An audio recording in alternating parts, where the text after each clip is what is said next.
quick play is a very useful feature, especially when used live, since we get instantaneous playback.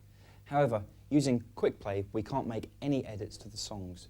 To make an edit, we have to load the song into internal memory and then work on it from there. And this is how we do it. Go to Disk and select from menu 1, Load. Press Enter. Now, we can select from the file types.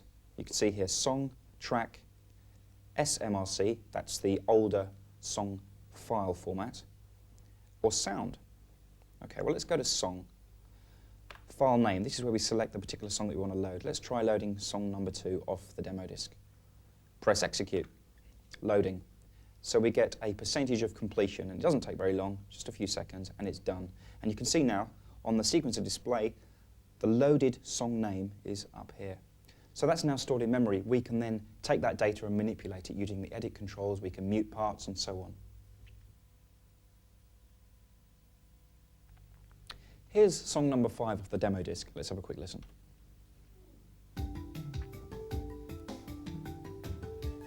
Well, now that the song has been put into internal memory, I can do things to it. I can make edits and changes.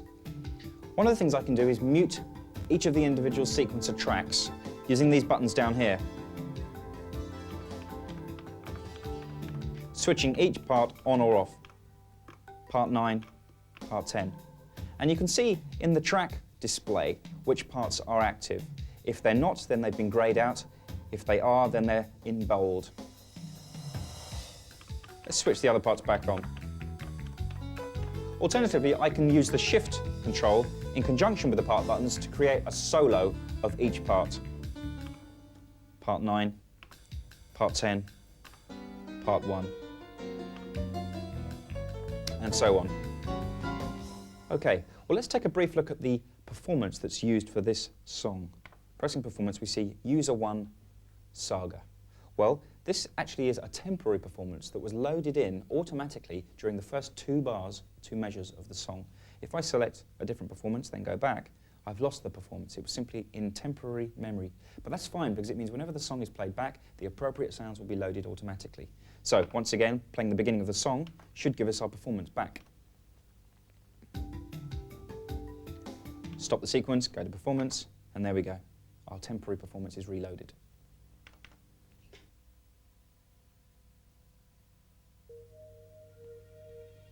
Now, another thing you might like to experiment with is modifying the parts within the performance during playback. We don't have to actually stop the demo tune for this. Go to Performance, and we see the performance, again, temporary, User 1 Body Noise. Now, pressing F3 accesses the individual parts of that performance. And the display we have here is known as the Edit Palette. It shows us parts 9 through to 16, or parts 1 through to 8, as a single group. We can then use the cursor controls to edit particular parameters associated with each part, and we can compare the parts because of the neat way the data is laid out. For example, the patch number, the part level, so this would be the level for part 2, and so on. I can also make changes to the effects, F5. Change the reverb send level for part 1. Or the amount of chorus on part 4.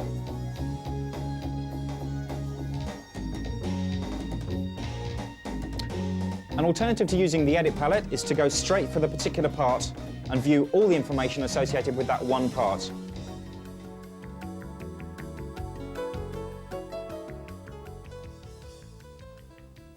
Next, we're going to look at creating songs from scratch. Now, before I create a sequence, I'm going to go and initialize the internal song memory. So from Sequencer, into Utility, and select from Menu 2, Song Initialize. Enter, Execute. So we now have a blank internal song. Well, the song plays back instruments from the performance. So before you record your song, you need to select your performance. Into Performance Mode. Now, I've created a performance here with a collection of 4 different patches, User 32. And I've selected the patches that I think are going to work with the sequence, but they may not. It doesn't matter because I can change them later on. That's the beauty of MIDI sequencing. Okay, back to the sequencer. We're now ready to start recording, so press the record button. and you will hear a metronome playing, in this case at 120 beats per minute. Also, when you press the record button, you should see some recording parameters appear up here. Well, let's have a look at these in turn. Firstly, we see wait note. Well, this can be changed. This is simply the way in which recording commences.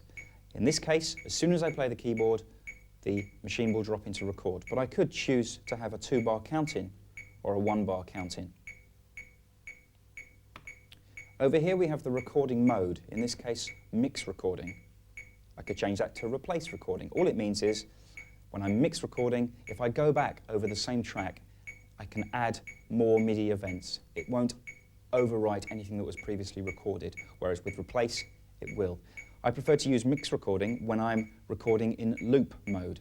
And I can switch loop mode on over here by pressing this button, loop. I've got a 4-bar loop that's going to be repeated over and over, and this will help me lay the drum part, first off. Just one more thing to explain before we start recording, and that is, down here you'll see track 1, part 1.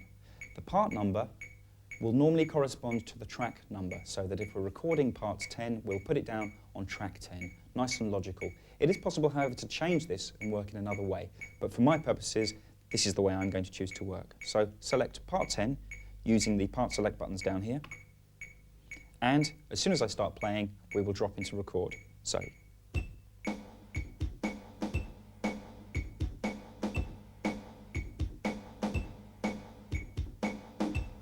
And you can hear that's now looping. Let's add the hi-hats.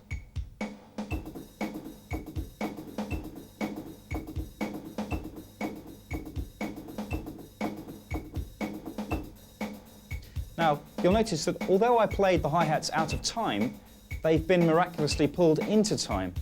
This is because I'm using record quantize, and up here you can see quantize equals grid.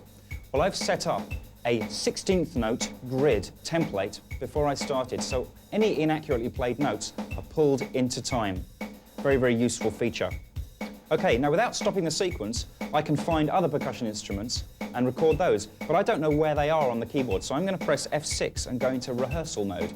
This means that I won't record anything I play whilst in this mode. So I can put down some tambourine.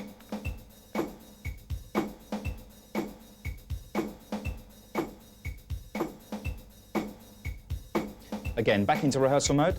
Let's find the cymbal. I'm going to put this on the first beat of the 4-bar section.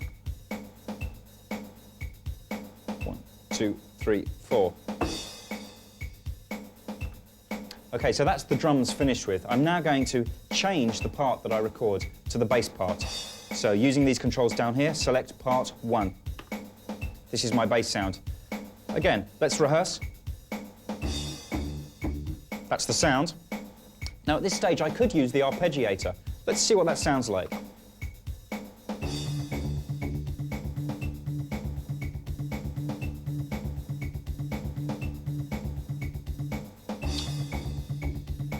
That's not quite what I'm looking for, so I'm going to erase that.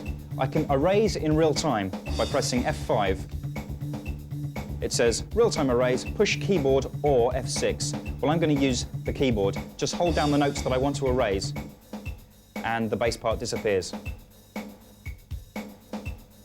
Make sure I hold it down for the duration of the loop. That should do it. Okay, exit. Let's switch the arpeggiator off and play the bass in real time.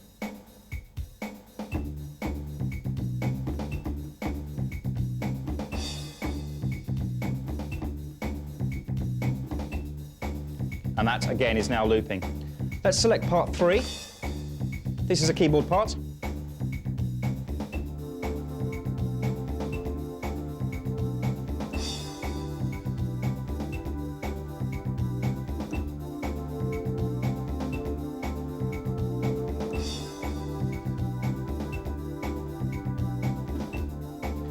Okay, so they're my 3 main parts. Now, supposing I want to change the bass sound, I can actually go and change the sound in performance mode without stopping the sequence. Press performance, and performance and patch together gives me the part access. And now using these controls I can select part 1. Let's try a few different bass sounds.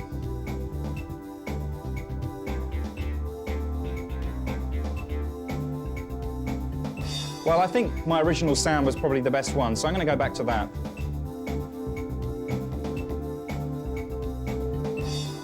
Stop the sequence, and that's the first section of my song recorded. Now, if the time signature of your sequence is 4/4, then you don't have to worry about inserting anything into the beat track. But if you're working in 3/4 or some other denomination, then you need to go into Microscope and insert the time signature at the beginning of the song. And this is how we do it. F4, Microscope. And then this button down here, Tempo Beat. By pressing it, we can toggle between three displays: the standard Microscope display, Tempo, and Beat. So here I could set a time signature of, say, 6/4. By the same token, I can set a tempo, say 130. And then when the song is saved, both of those parameters will be stored at the beginning of the song. Now, even though my song's not anywhere near completed yet, I'm a bit worried because the internal memory is volatile. If I suddenly switch the machine off now, I'll lose all the work I've done so far. Or if I had a power cut or any kind of interruption, that would be a problem. So I'm going to show you how to save your song to disk at this point. Take your disk, insert it into the drive. The disk, when you get it out of the box, will be unformatted, so the XP-80 will not be able to use it straight out of the box. First thing we need to do is format the disk. So, into disk mode, select from menu number 1, Format, Enter. Now, at this point, we can name the disk. I'm not going to do that with this particular disk. It's optional. So I can press Execute to format straight away. Format OK, OK. And it says formatting 1/80. That means we're 1/80th through the process. This takes just a couple of minutes.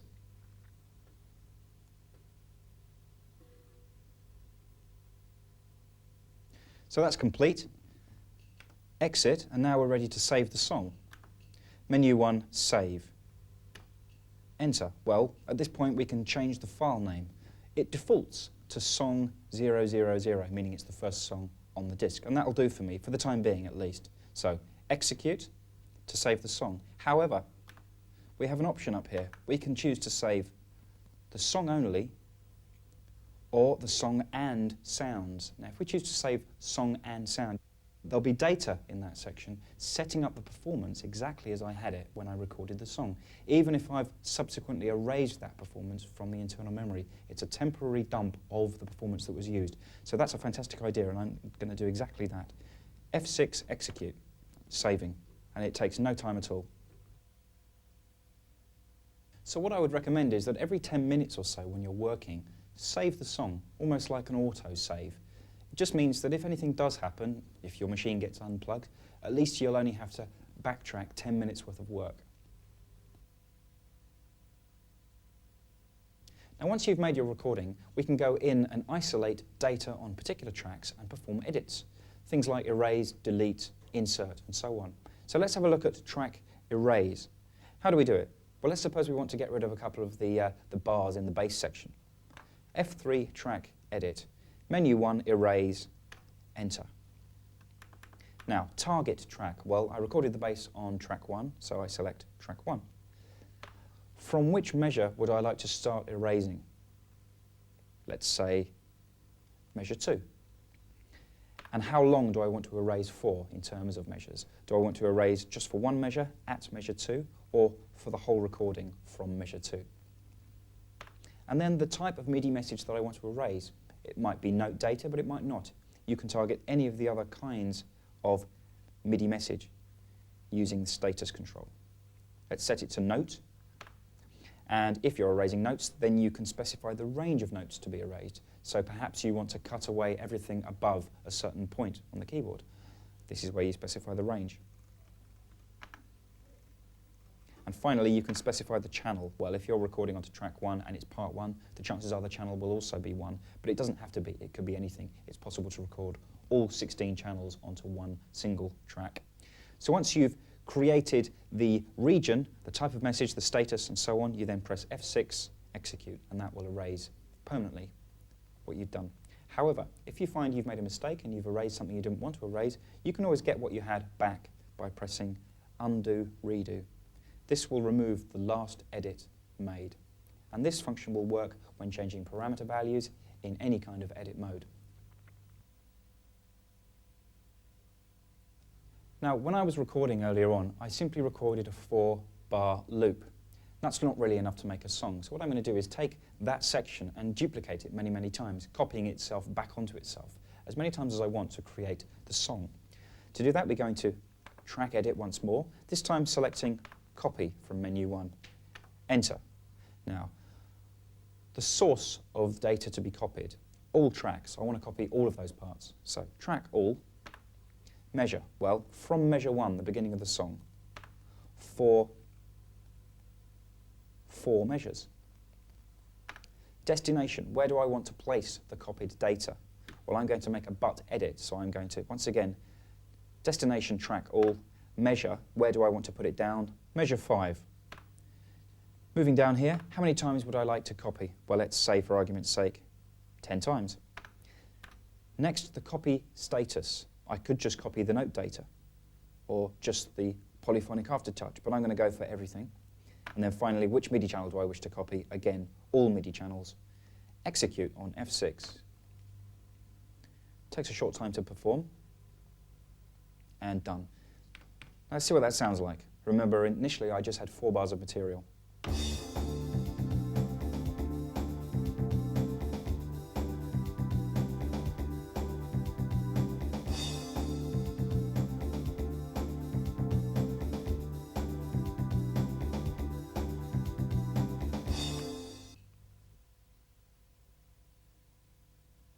Another useful track edit is the Transpose facility. So let's try doing that. F3, track edit. From menu 1, choose number 5, transpose, enter. Once again, we target the tracks that we wish to transpose. All tracks from, well, let's say measure 5. So we get once around the loop and then a transposition.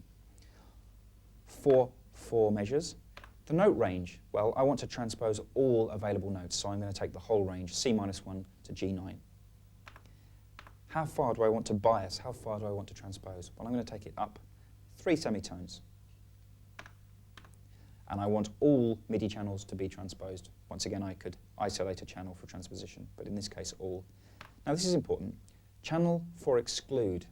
We don't want to transpose channel 10, part 10, because they're the drums. And if we did, we'd end up with the wrong instrument sounds on every key. So that's the one part we're not going to transpose. And by default, the channel that's excluded is part 10, so normally you won't have to worry about this, provided your drums are on channel 10.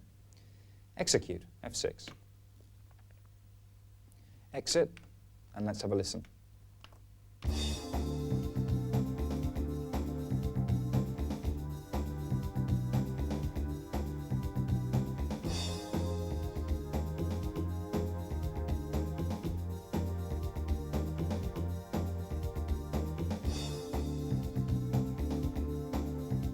Yeah, that worked perfectly. Now let's suppose I just recorded a perfect or almost perfect take for part 3 of my sequence. Unfortunately, however, there's one rogue note in the first chord. It might sound like this. Well, that's very nasty, so we need to do something about that. Now, rather than re-record the whole part, I can use what's known as the microscope display to isolate that single note and correct it. This is the wonder of MIDI sequencing, the fact that we can change things after recording. So let's go and view the part components. Into Microscope, F4. I can then select the part that I need, in this case part 3. And here are the notes. Down here we see the position of the note in time. This is measures, quarter note and clock ticks. There are 96 clock ticks per quarter note. As I highlight the notes, I hear them. Here is shown the MIDI channel for that note, channel 3, the note name, note number, the note on velocity, and the gate time. All of these things can be changed, but I need to correct the pitch of the note. So let's find the note. Well, that's the offensive one, so I'm going to reduce it by a semitone. And that's the way it should have been in the first place. Exit, play the song from the beginning. Well, that's a lot better, so I can now resave the song. But we saw earlier how I could use the record quantize function to correct for any rhythmic inaccuracies in my playing. And incidentally, this is where I set the resolution of the grid. Record, F4 quantize. And here you see the quantize type, grid or shuffle, and the resolution, in this case 16th notes or semiquavers. I can also set the strength of quantization. I set it to 100% so it perfectly corrects what I play. Okay, well we can also experiment with edit quantize. This is a quantize function that we can use after the recording process has been carried out. And to do that, we go to F2, edit quantize. Okay, well there are three types of quantize: grid, shuffle and groove. Let's take a look at grid. So F1, grid quantize. Once again, we can change the resolution. Let me play back the recording and I will change the resolution in real time, and you should be able to hear how it changes the sound. So, semiquaver or 16th note resolution.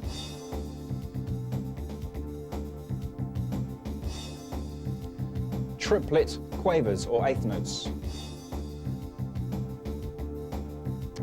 Eighth notes.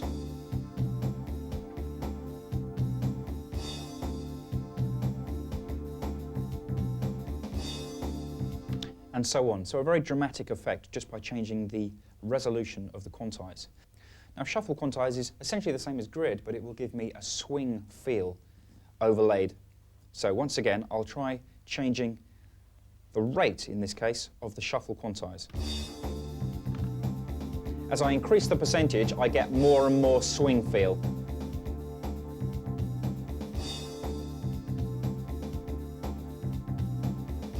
Still further.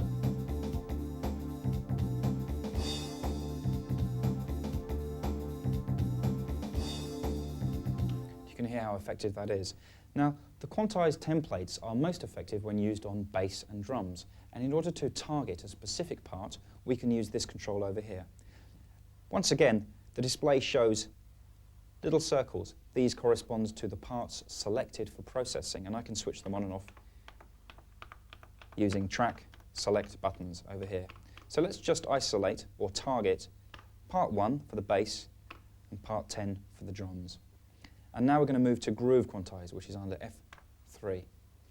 Now, the XP-80 contains 71 quantize groove templates. And these are rather special because they don't only change the timing of the musical data, but also the velocity. So let's have a look at some of the preset groove templates. Now, if you check your manual out, you will see a listing of all the different types, telling you exactly what they do. But within the machine, we can see the name of the template shown underneath the preset template number. There we go, 16 pushed fusion. Let's try number 11.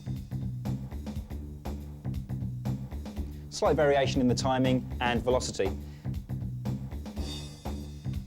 Now you can change the strength of timing change as well as the strength of velocity change down here. Now I tend to leave these on 100% as that is the most effective sound change. Okay, well supposing we wanted to commit and actually edit the musical material. This is the way we do it. Let's select, for example, preset 011. I'm now going to target a particular track or pattern. Now we haven't looked at pattern recording yet, but we're going to shortly. So if we set it to track, this now targets all of the tracks that have been defined in the track target area down here. So track 1, track 10. The MIDI channel that we want to target, again, all in this case, and once again we can specify the note range for quantization. Execute will permanently change the quantization. So if you like the sound, you can now commit by executing the quantize edit. Let's do that. Now, if after a while you change your mind, you decide that it's not quite the right feel, no worries, we can undo the edit we just made. Just press the undo button once and the screen will say undo groove quantize, and after a couple of seconds that's exactly what's happened. But if you do like the sound, then store it to the disk.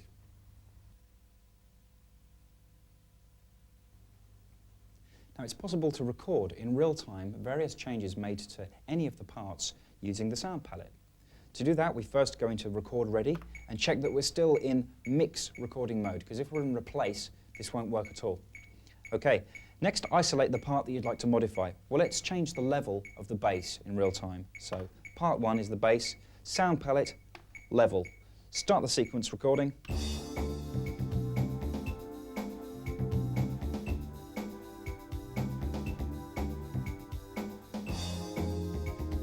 Okay, let's return to the beginning and check that that bass sound change was recorded.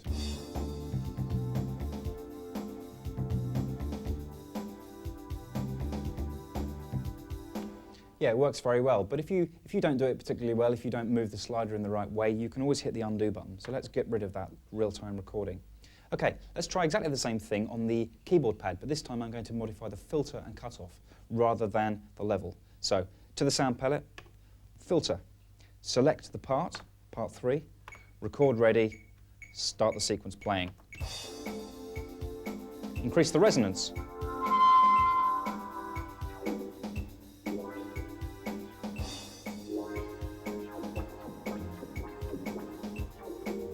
Stop, rewind, and once again, hear the sound changes.